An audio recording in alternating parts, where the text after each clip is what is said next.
Yeah, you a monster for this one, man.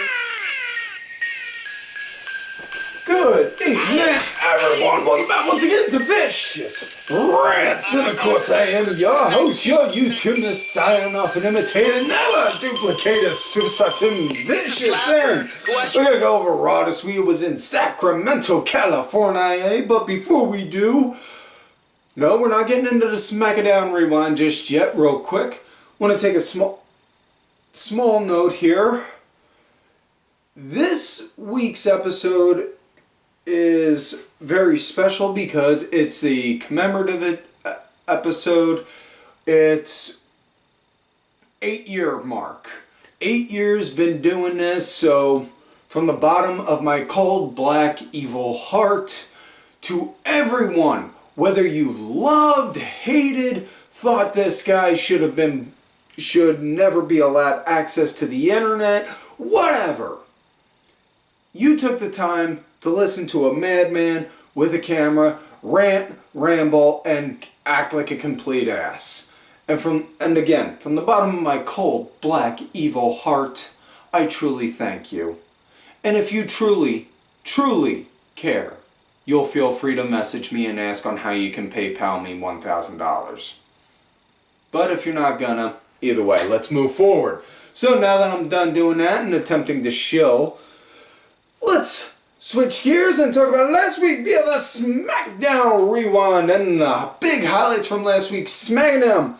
Well, it was all hype and build up for Crown Jewel coming up this Thursday, and I gotta tell you, the card for Crown Jewel actually looks really damn good this year, and that's saying something considering the fact that it's got a fucking Bill Goldberg match on it more than anything. But yeah, before I get into that, before I get into that and I forget what I need to talk about, the big highlights from last week's SmackDown, they had the semifinals for King of the Ring match. Sami Zayn, Finn Balor, fucking awesome match, man. That was really fucking good.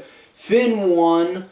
So, yeah, kind of what I was saying about last week with the whole Sami, Syrian, going to Saudi thing. I think that may have been the case again now. Take to that as you will. Just don't go trying to make me out to look like some kind of conspiracy nut, because the last thing I need is for people to go and think I'm more fucking crazy than I already am. But either way, Balor won. We'll talk who he's going to be going against later on in the show. But before we do, the other big highlights from SmackDown. Carmella went against Zelina Vega for the Queen of the Ring semifinals. Zelina Vega won, which, not going to lie, that was actually a really nice surprise to see. You know, because I had my smart money on Carmella because I thought, okay, you know, they're going to want to do that because with the whole mask thing, I don't know, but yeah.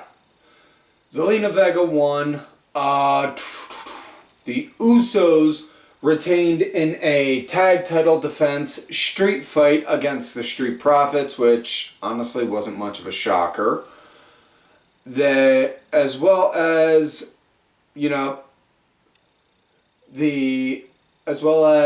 the big thing that Becky Lynch went against Sasha Banks. Sasha won that match, and of course the big event of the night for SmackDown, the contract signing between Roman Reigns and one Brock Lesnar. And Roman sat at the head of the table, rightfully so. Just sat back, leaned back, was handed the contract, looked over it, handed it to the wise man. Wise man. Paul Heyman looked over it. My tribal chief, this contract is exactly as you wish and requested it to be. So Roman, he signed it, handed it to Brock. Brock, not even taking a look at the contract, wham, wrote his name big and bold all over the contract. And then Roman just said, "You've got to be a stupid fool. You didn't even look at that damn thing." And Brock just said, "Why would I need to when I already saw it earlier today, thanks to my good friend and my advocate, Paul Heyman. And then Paul's face like, God bless. No one really knows facial expressions quite like Paul Heyman. And that's an honest to goodness truth. It's just, he went like, my tribal chief, no. And Roman's just looking at him like, you motherfucker. Like, they've been playing this back and forth like, are you with him? Are you not with him? Thing nonstop, and I've been fucking for it. I loved it.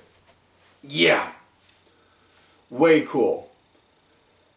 So, with that said, let's switch gears and talk about this week now, Monday Night Raw. It starts out with Charlotte Flair coming on out, and not gonna lie, kind of may have needed one or two of my heart pills right then and there. Whew. When she came out, wearing see-through clothing on a live wrestling show sometimes can be a blessing and a curse, depending on who's watching. Charlotte came out all sorts of mad and annoyed. This is my last night on Raw. Where are the balloons? Where's the thank you Charlotte chants? Where's the entire Raw locker room out looking to greet me and give me a hug? Thank you for everything I've done and have done for all of you. Being your Raw Women's Champion, this, that, and the other, and blah, blah, blah, blah, blah. And then out comes Bianca Belair, and she goes and stops her like, oh, no, hold on there, sweetie. Now, you may be leaving, but when you leave, you're gonna be leaving a lot later, because that belt's coming with me. And then on Thursday, when I go against Becky, I'm gonna win both. And then it proceeded to have a little bit of a scuffle, and then yeah. So now we get to the first match of the night, the semifinals King of the Ring match. One Xavier Woods going against one Jinder Mahal, and this is where this was a damn good match. I really fucking love. You know, I'm just gonna say point blank. This episode was really freaking good. It was damn good. Woods and Mahal had a lot of nice, good back and forth going into it. Jinder, he wound up leading into the break and post-break, you know, and yes, I will be the first to admit, I was all for the Jinder Mahal experiment. I was all for the Jinder experiment, him being world champion. Honestly, I would love to see him be world champion again sometime in the near future. You know? I think the guy could actually really be a half-decent heel champion to where you're like, God, I can't wait until I see such and such beat the shit out of him and take that title off him. But this was a damn good match. There really wasn't any kind of interference or shenanigans going on the outside. The match came to an end when Woods wound up countering Jinder, going for a belly-to-back superplex from the top, threw Jinder off the top rope. Jinder landed, rolled for a minute to get his bearings. Woods was here, Jinder was all the way over here, and that's like a good 2/3 of the ring. And then Woods got up, did that tightrope elbow of his, boom, 1, 2, 3, that was it. So your winner, and proceeding to the finals of the King of the Ring tournament, one Xavier Woods. Really cool to see. Next matchup, we got Austin Theory. Now this came to be because they showed a segment. It was a backstage interview done earlier in the day where Theory was being interviewed over his match with Jeff Hardy last week. We're not going to talk about the roll-up shenanigans from that again because honestly, I don't think I have enough heart medication to be able to deal with having to talk about roll-ups. But as Theory was about to start, next thing you know, you saw the 24/7 crew chasing after Reggie, and then bumping into Theory, I should say, and then them two talked for a minute, and then a challenge was issued. So it looks like we're getting R-Truth versus Austin Theory. And just as Truth comes out, yo, dog, my bad, man. Listen, when I accepted, I didn't mean for me. I was speaking on behalf of my buddy. And then out comes one Jeff Hardy. So we're getting a rematch from last week. Yeah. By all means, feel free to go into an all-caps rage with 300 exclamation points and 5 ones down below. But as far as this match went, Jeff, he was moving at a real quick pace. You know, right up until the commercial when Theory wound up slamming him onto the mat on the outside. Jeff was wound up picking up the pace and leading post-break. Match came to an end though with Theory getting the win. He had Jeff up in a fireman's carry and then spun him around, dropped him on his knee and looked like some kind of spinning jawbreaker, I should say. Got the 1, 2, 3, that was it. After that, Theory then got his camera, leaned over to Jeff, click, and then turned around to one of the cameramen, showed the picture. Got back up, looked behind him. Jeff was standing on his feet, popped him with a twist of fate, and then Jeff took his own selfie with a knocked out Theory and then showed it. So next up we got tag action, Big E and Drew McIntyre. Yes, Big E and Big D, which, again, that team can never be sponsored by Viagra or Cialis. Going against Robert Roode and one Dolph Ziggler. And now before the match, they showed E and Drew talking, saying, "Listen, we both got a little emotional, and tempers got the best of us both last week. So let's put that behind us and focus on doing the work what needs to be done tonight. We'll do this, and then on Thursday we can go and mop the floor with each other. Deal? Deal." Honestly, that kind of reminded me of some shit of the shit that I would see in all of the shit that used to go on when I was in grade school. Like, you know, I didn't like Tommy McCluskey or whatever. You know, say, all right, at recess, you and me, we go at it. Up until then, we kept cool and we didn't do nothing with each other. You know, but once it got go time for us, that's when, boom, boom. Shit like that. But honestly, the match, it was alright at best. I mean, it wasn't like oh my god, this is an amazing tag match. But Ian McIntyre were leading at the start of the match. E wound up becoming the punching bag for a good bit of it, and leading into post break. And then Drew eventually got the hot tag in, started cleaning up house, and then tagged Big E back in. And then once Big E got back in, he did not turn his back to McIntyre one bit, and then hoisted up Roode, and then boom, dropped him with a big ending. 1, 2, 3, that was it. And then afterwards, they both just looked at each other. We good? Are we good? As McIntyre's walking away, Big E then goes and grabs him. Whoa! I want you to remember, come Thursday, your ass is grass and I'ma smoke it. Basically looking at him like that. Next up we got Mansoor going against Cedric Alexander, and yeah. You know, I'm happy to see Cedric Alexander and Shelton Benjamin on TV again. Happy to see the Hurt Business back together again. Not happy seeing the Hurt Business being used for enhancement like ways. Like just ugh. God almighty, I don't like that. As far as the match went, Cedric was leading real nice, good, aggressive way. But Mansoor wound up picking up some momentum, wound up